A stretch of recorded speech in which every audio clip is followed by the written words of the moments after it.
Hi, I'm Rosley. Thanks for tuning in again today to Smart Money. We just suffered basically a 10% market crash. Second biggest drop I've seen in my lifetime in this business. I started back in 1986. And I got to tell you, I'm really moved by how my clients reacted. I've been in business now for a long time.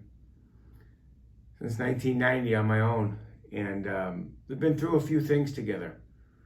The Great Recession of 07 and 08, the dot-com before that, the dot-com blow-up. I was in business actually on Black Monday in 1987 when the Dow dropped 22% in a day. I'm very grateful for our planning together, as shockingly to some, not to me because I've seen this before, my phone's not ringing. You have a plan, you have a financial plan, you know your portfolio is going to be okay. For most of you, what we're talking about is retirement money, which is really set up to last your entire lifetime. For some of you, you won't spend that money, it'll be intergenerational money. So the time frame on your money is extremely long. Obviously, short-term money has no business in the market unless you're a gambler. And you're not gambling with that money. And for that, you're smart and you will be rewarded. Today, I'd like to talk about some of the impact of this. It's really not so much the coronavirus. It's what people are doing with the coronavirus. The latest is these sports teams shutting down their seasons. I'm no doctor, but I think this is the start of a turning point, finally. What are men going to do, and women, I guess, too, when there's no sports to turn to? What are they going to do with their time? You tell me. I think, excuse me for a second while I get my picture back up there behind me. I think they're going to start asking themselves, why are we doing this? Why are we not having sporting events? Yesterday, I heard in Illinois, 6 people tested positive for the coronavirus. Big deal. How many million people live in Illinois? Guess what? More people are going to be tested. More people are going to be found to have the virus.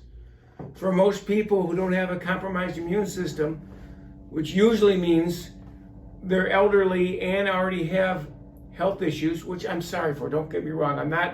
That's not that I'm not sympathetic for those that get sick and possibly die. Of course I am. 1,000 people a day are dying worldwide from the seasonal flu. Right now with the coronavirus, it's more like 62, is what I've read. It's all bad, but the blow up on this is unbelievable. We've never stopped the world because of the seasonal flu. We've never stopped sports. We've never stopped school. They're sending my daughters home from college and my son because of this virus. Pretty soon people are going to start scratching their heads and say, what are we stopping everything for? This is not what America does. We push forward. Now, as a financial advisor, I look for ways financially that we can take advantage of this. I have a few ideas for you. Number 1, look to travel. Plane fares are rock bottom right now. I just set up a trip with my son to go for his spring break next week to Florida. I got a one-way ticket on the way there for $49. That's during prime spring break season, and I got that a week ago. I got another ticket on the way back for $89. I'm looking to travel to Seattle in the summer, in August, for my nephew's wedding. Prices have never been so low. I got $200 round trip. Normally it's $450. Great opportunities out there. I'm sure hotels and rental cars are similar. Gas prices are going to be going way down. A big part of this problem is the oil issues going on now between Russia and the Middle East. Again, that's going to be temporary, but that's going to be a huge boom for this economy. Something else I'd be doing for my finances is I'd look into refinancing any debt. Student debt, mortgages, business loans, whatever you may have, we're at all-time low rates right now. Look to refinance debt. Great opportunity for that. But lastly, and the reason you may be tuning in here today, is what to do with your money. Well, I recently did a video on rebalancing your portfolio. That's a great idea. Bond prices are at all-time highs because interest rates are at all-time lows. So what do? You consider selling high and buying low. Graph behind me. Instead of being greedy on bonds as they've been going up, which some people are now flying into bonds, and that's pushed the prices up, you sell bonds. You take some money off the table. What some people want to do is sell low. When you sell low, you get killed. The hardest thing about selling low is you don't know where the bottom is. So some people will sell here and not quite the bottom, but where do they buy? They don't buy here because they think things are going down.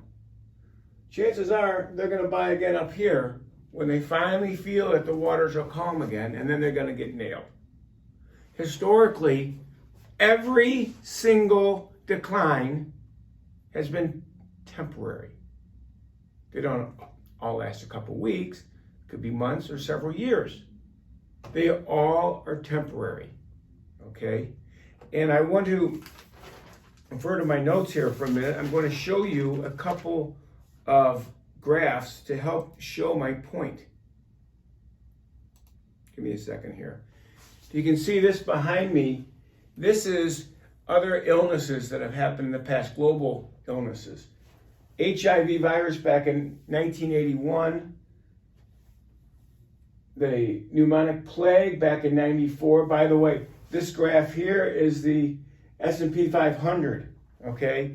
Starting, looks like around 150 on the S&P. By the way, now we're 2,600, 2,700, 2,800 on that, and moving every day. 94, we've had the bird flu, we've had SARS. SARS temporarily was at the bottom of this breakout here. We're under 1,000 on the S&P.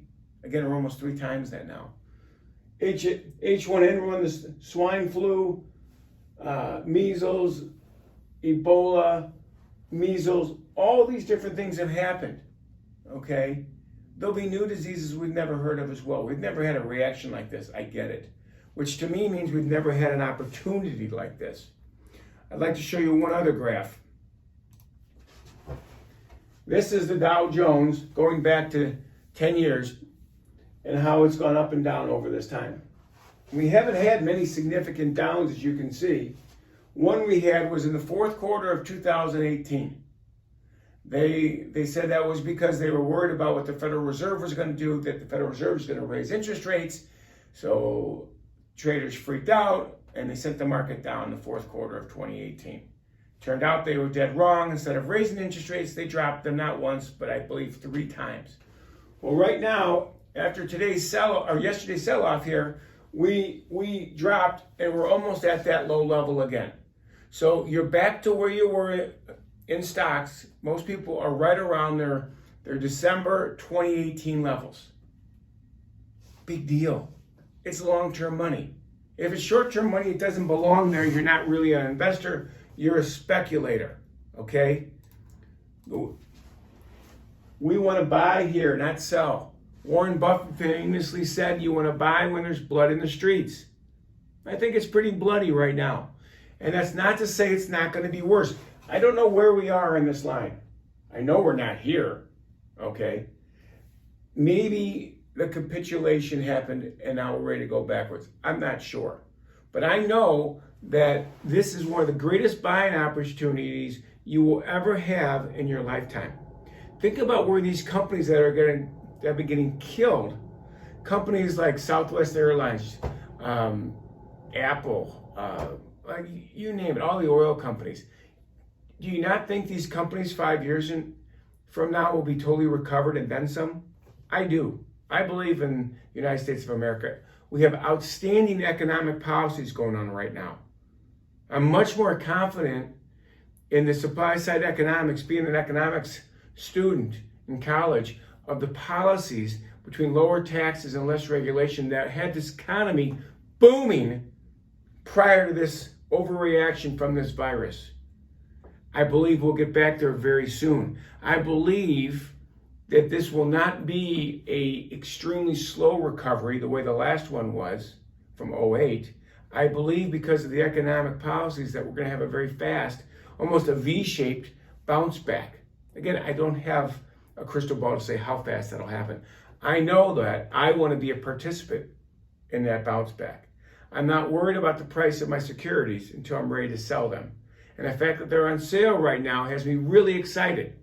So I hope if you're watching this video that you continue to hold, possibly rebalance. I mean, selling some bonds to go into stocks to rebalance your portfolio. If you were 60-40 before, 60 stocks, 40 bonds before, and now you're out of alignment because of what's happened to prices in stocks and bonds, you may want to rebalance that. For my clients, I'm doing that for them, and they don't have to worry about it. But you need to make sure you do that. It's easy to do in your retirement plans, which most people have their money in 401ks and IRAs, because there's no tax considerations at all. Thanks a lot for listening.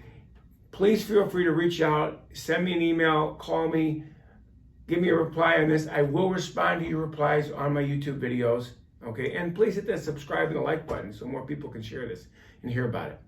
Thanks a lot for listening. Have a great day.